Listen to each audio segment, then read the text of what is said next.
Hello beautiful people, comment allez-vous? J'espère que vous allez super bien. Moi c'est Maya Omo et c'est comme toujours pour moi un plaisir de vous avoir ici et bienvenue encore dans cette rubrique que nous appelons communément Parlons J, où nous parlons de finances personnelles, nous parlons de comment mieux gérer notre argent, comment investir. Nous apprenons véritablement à se cultiver quand il en vient à notre éducation financière personnelle. Et comme je le dis ici souvent, je ne suis pas gestionnaire de finances personnelles. Je suis quelqu'un qui est vraiment passionné par la gestion de ses finances personnelles. Je veux m'améliorer et je partage avec vous toutes les astuces que je trouve au sujet de la finance personnelle. Voilà. Donc aujourd'hui, j'aimerais parler avec vous de l'un de mes plus gros problèmes quand il en vient à la gestion de mes finances, c'est-à-dire les achats impulsifs. J'ai essayé de faire quelques recherches et j'ai trouvé quelques astuces que j'aimerais bien partager avec vous. Et il faut le dire que ces astuces-là marchent franchement. Et j'ai voulu comme ça partager avec vous. Donc si vous voulez savoir comment aujourd'hui mieux gérer son argent, comment lutter contre les achats impulsifs, restez connectés.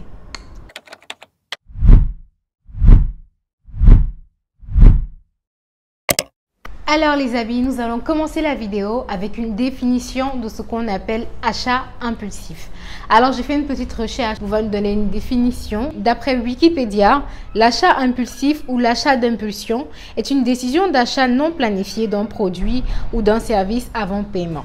Les recherches montrent que les sentiments jouent un rôle décisif lors de l'achat.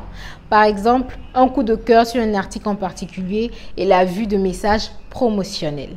L'achat impulsif s'oppose à l'achat réfléchi. Donc, comme la définition de Wikipédia nous le dit aujourd'hui, un achat impulsif, c'est un achat qui se fait sans qu'on ait eu le temps de réfléchir par rapport à la décision d'achat. C'est-à-dire aujourd'hui, on voit un truc, on sort, on voit un truc, on aime, on achète.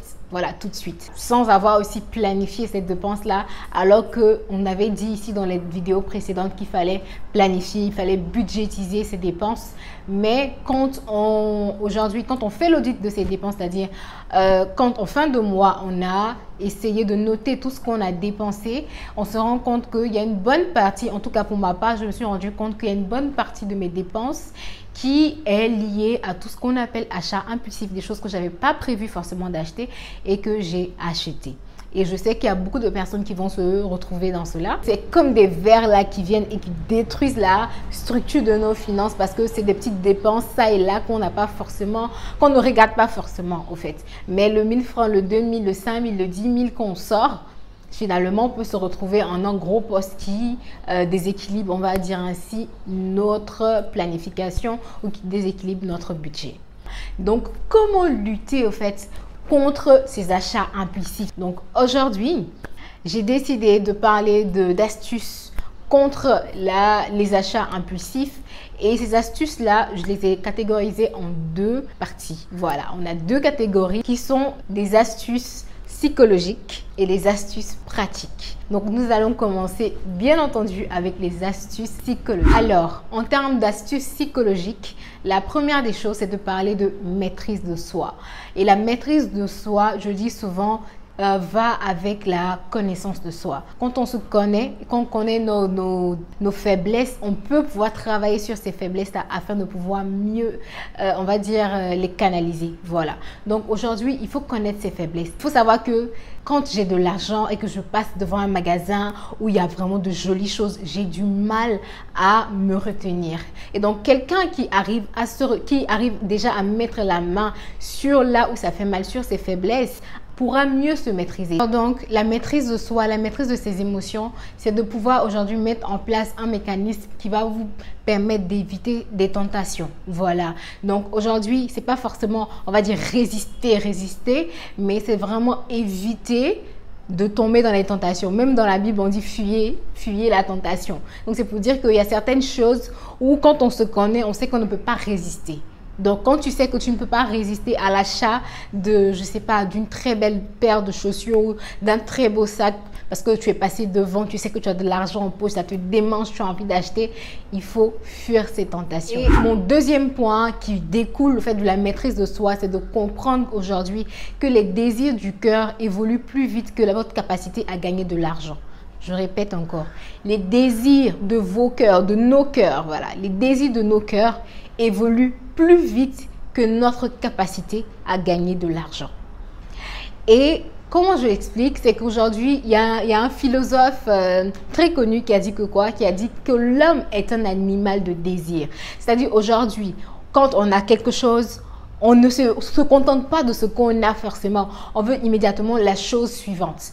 Et donc, quand on essaie de se comprendre, de comprendre que la nature humaine, par défaut, en fait, c'est une nature, au fait, qui veut toujours plus. C'est comme nous les femmes, quand on regarde nos garde-robes, on peut avoir 10 000 habits, mais c'est comme si on n'a jamais assez. Parce que dans notre tête, on pense qu'on n'a jamais assez, au fait. Pourquoi? Parce qu'on veut continuellement. Donc, c'est de comprendre qu'aujourd'hui, si vous achetez cet élément que vous venez d'acheter, votre envie d'acheter ne va pas s'arrêter. C'est pas comme si vous achetez qu'une seule paire de chaussures aujourd'hui. Demain, vous allez vouloir la paire suivante. Donc, c'est de comprendre que la paire que vous avez déjà chez vous, elle est suffisante. Vous n'avez pas besoin d'acquérir encore une nouvelle, à moins que vous ayez planifié cette dépense-là. Il faut savoir que ton envie d'acheter, c'est naturel et ton envie d'acheter peut être régulée. Donc aujourd'hui, quand on essaie de se comprendre, on essaie d'appliquer cette maîtrise-là de soi, on pourra mieux contrôler nos dépenses, on pourra mieux contrôler nos achats impulsifs. Alors, après les astuces psychologiques, parce que pour moi, je pense que c'est important de quelque part établir une base d'abord psychologique avant de pouvoir maintenant rentrer dans tout ce qui est pratique, nous allons parler des astuces pratique. Et la première astuce pratique que je partage avec vous, c'est une meilleure gestion de ces réseaux sociaux. Vous convenez avec moi qu'aujourd'hui, la majorité de nos achats impulsifs émanent au fait des réseaux sociaux. C'est quand on voit que notre influenceuse préférée a posté quelque chose, on a envie tout de suite d'acheter la nouvelle, je sais pas, le nouveau sac à main à la mode ou la nouvelle skincare que notre influenceuse préférée a partagé ou la nouvelle marque de parfum de notre influenceuse préférée et tout ça. Et donc aujourd'hui, il faut savoir qu'il y a des gens qui sont dans le marketing digital qui étudient un peu la mentalité de l'être humain. Comme je disais tantôt, l'être humain, c'est un animal de désir. Donc on sait que forcément, si on package, en fait, on package des produits d'une certaine manière sur les réseaux sociaux, on aura forcément envie d'acquérir ces choses-là. Et donc c'est à nous de pouvoir gérer véritablement nos réseaux sociaux et de savoir, de faire la part des choses, de savoir que ce qu'on voit sur les réseaux sociaux, ce n'est pas forcément la vérité. Quand vous voyez que votre influenceuse préférée a 10 000 produits skincare, ça ne veut pas dire que vous devez avoir 10 000 produits skincare. C'est parce qu'elle a eu, en fait, la majorité de ces produits-là gratuitement, dû à certains partenariats. Donc, il faut vraiment savoir faire la part des choses. Et moi, je vais pousser un peu le bouchon loin. Je vais dire que si à chaque fois que vous êtes sur les réseaux sociaux, vous voyez la page de quelqu'un qui vous pousse à consommer ou qui vous pousse à acheter des choses sans que vous n'ayez pris le temps de planifier cette dépense. C'est-à-dire que vous avez toujours envie d'acheter, il ne faut pas suivre cette personne. Il faut vraiment vous désabonner parce que c'est une personne aujourd'hui, on va dire, qui vous pousse dans la surconsommation. Donc vraiment, c'est une meilleure gestion de ces réseaux sociaux pour pouvoir aujourd'hui réguler ces impulsions d'achat. La deuxième astuce pratique que j'aimerais partager avec vous, c'est de se poser une question toute simple. Quand vous êtes devant, en fait, un élément que vous devez acheter de manière impulsive, c'est de vous dire, est-ce que vous pouvez acheter cette chose-là 4 à 5 fois en même temps? Si vous avez la capacité d'acheter cette chose-là 4 à 5 fois sans que ça ne détruise en fait votre budget du mois, et ça, quand je dis 4 à 5 fois, ça dépend véritablement de l'article que vous voulez acheter. Et moi, je me souviens qu'il y a une amie qui me disait, elle se pose la question, est-ce que je peux acheter la chose 8 fois, 9 fois, même 10 fois?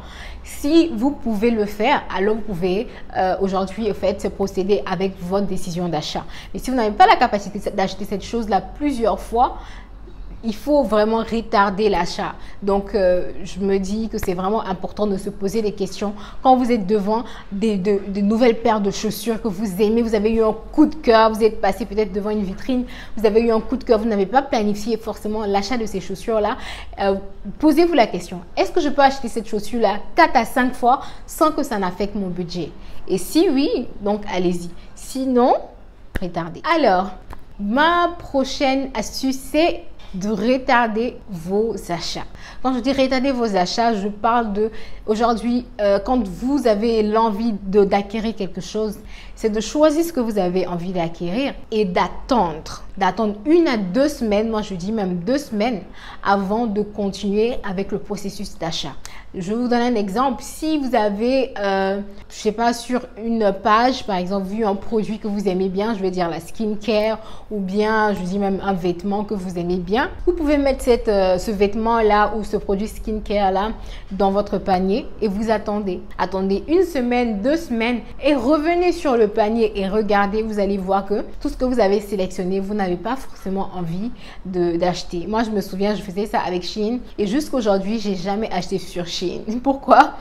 Parce que j'ai sélectionné plein de choses. Tu dis, ah, mais j'aime trop ça, j'aime trop ça, j'aime trop ça.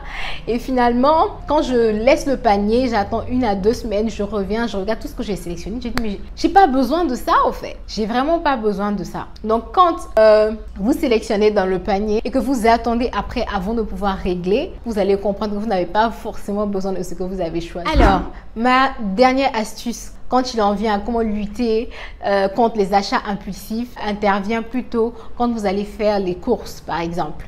Ayez toujours, les amis, toujours une liste de choses à acheter. Et c'est pas que des courses genre pour aller pour la maison, c'est-à-dire pour la nourriture et tout ça.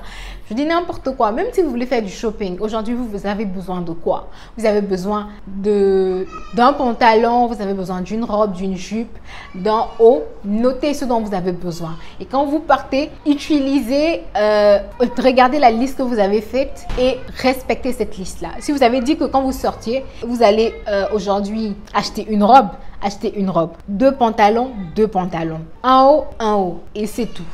Parce que généralement, quand on part faire du shopping, on se dit, ah, peut-être j'ai besoin d'un pantalon.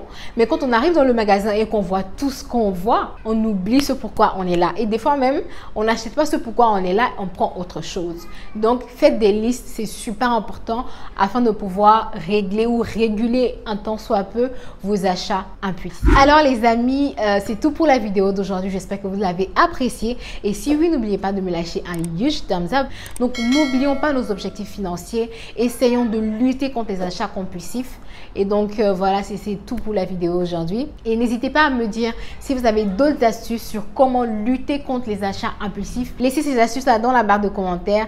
Je les attends avec impatience. Vous savez, c'est toujours pour moi un plaisir de parler de finances personnelles avec vous. Donc, nous allons nous retrouver la semaine prochaine, n'est-ce pas? Et donc, d'ici là, portez-vous bien. Bye bye. Take care.